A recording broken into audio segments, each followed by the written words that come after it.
I welcome the participants in this session on problems of tribal communities. Tribes are generally backward economically as well as educationally, and the situation is not uniform in all parts of India. In the northeast, the situation has been disturbed for several years, whereas in the mainland India, that is central India, the problem related to poverty, unemployment, backwardness and ignorance are acute. They have been losing their lands, ethnicity, cultural heritage and freedom for identity for centuries. Economic oppression, subjugation and deprivation threatens the people everywhere amongst the tribal community. Some common problems that the tribal people are facing are poverty, exploitation, indebtedness, nexalism, economic and technological backwardness, health related issues, problems of assimilation with the non-tribal population, land problems, education problems, cultural and religious problems, drug addiction and over that unemployment. If we see the educational issues, dropout rates among the tribal students, particularly at the secondary and senior secondary level, is very high, with the dropout rates of 73% at class 10 and 84% at class 12 and 86% in even class 11. Higher education has also suffered. Now most of the tribes live in extreme acute poverty. It is not easy for them to send their children to schools as they are considered extra helping hands. The formal schools do not hold any special interest for the children who are tribals. Most of the tribes are located in interior areas and very remote areas, and the teachers would not like to go inside those areas. And also that nomadic tribes are consistently mobile depending on the climate, occupation and livelihood opportunities. Providing education to these tribes is also not easy. There are some religious issues. Due to contact with other cultures, the tribes' culture is undergoing a revolutionary change. The tribal people are imitating Western cultures in different aspects of their social life and leaving their own culture. It has led to degradation of tribal life and tribal arts such as dance, music and different types of crafts. There are some social issues. Polyandry and polygamy exist in some tribes in Himalayas. Infanticide, homicide, animal sacrifice, black magic, exchange of wives and other harmful practices are still found amongst these tribal groups. There are major health issues. The major difficulty in delivering public health care to the tribal population is lack of healthcare human resources that is not willing to go to these remote areas and the people working in scheduled areas. There is a shortage, vacancy, absenteeism or half-heartedness care of the doctors, nurses and technicians and managers in public health care system in the scheduled areas. Coverage with medical insurance remains extremely low in scheduled areas. Thus, the scheduled tribes population are almost completely without financial protection against acute and catastrophic illnesses. There is also drug addiction. According to their traditional drinking of liquors that is popularly known as haria, a local beer that is prepared from rice, maize flour or oat flours etc.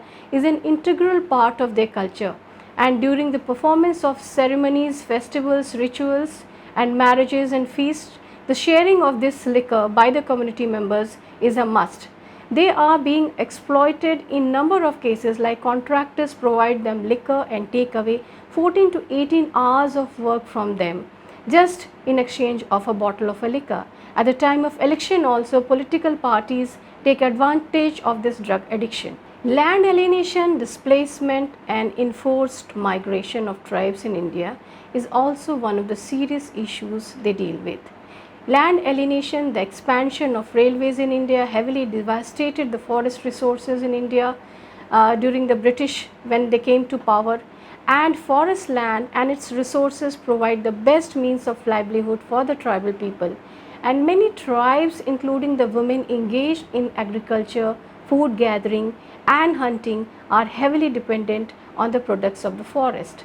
So the history of land alienation among the tribes began during the British colonialism in India, when the British interfered in the tribal regions for purpose of exploring the tribal natural resources. This brought increasing destitution and displacement, and after the British came to power, the forest policy of British government was more inclined towards commercial consideration rather than human consideration. Migration is another issue.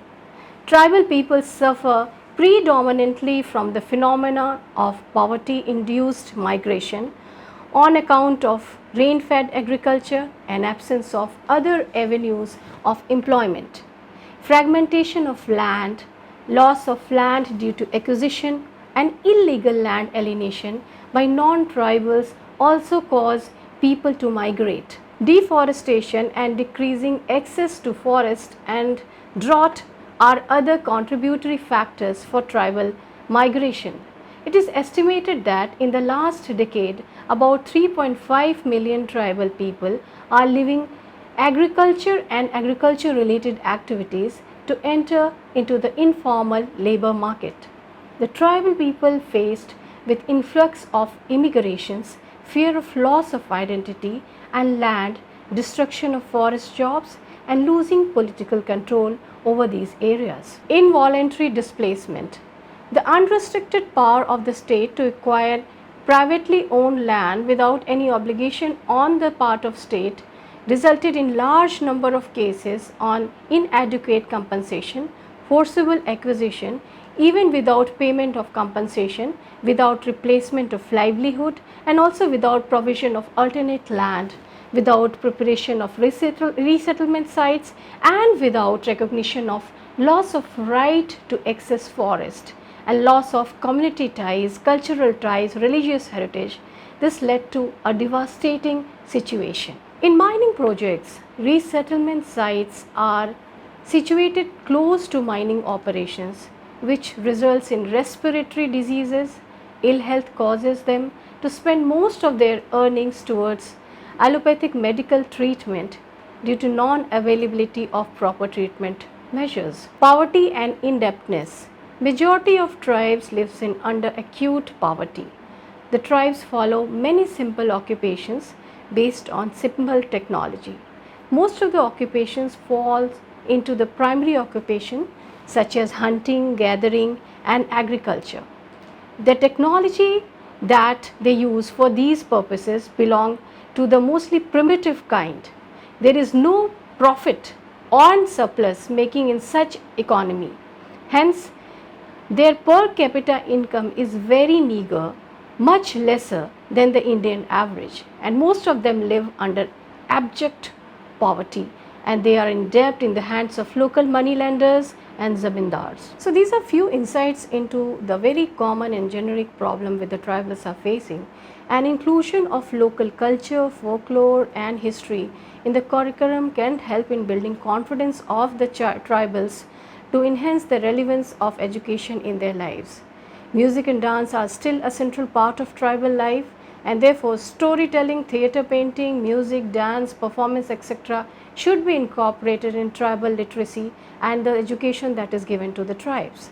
Similarly, sports such as football, archery and other popular local sports are extremely beneficial and therapeutic for the children and should be promoted amongst them. The tribal community needs a special health plan, such as health plan should be constructed on the basis of needs of the tribal people. Focus should be given on the delivery of health services in tribal areas, which is very poor. This kind of tribal health plan should become an essential feature of National Health Mission and tribal sub-plan. There is a dire need to establish agro-based training institutes and related labor-intensive processing industries in tribal regions. In order to make use of land available with the tribal farmers, they should be motivated to undertake organic farming and eco-forestry. This requires concentrated efforts by the departments of agriculture, forest and tribal farmers to undertake such activities. Data on development parameters which expect to schedule tribes is not available for the purpose of policy planning and implementation. Therefore, a National Institute of Tribal Development which has to be set up for this exclusive purpose. Water for agriculture is the greatest impediment in the production. Micro watershed development program with people-centered participatory approach is a good method for poverty reduction through natural resource management in the tribal regions. Therefore, micro watershed should be given top priority in tribal areas to enhance agriculture productivity. So these has been some suggestions which are based on some national level studies that have been done and compiled on the suggestions given by them, and I am sure you must have benefited from this session. So I thank all the participants.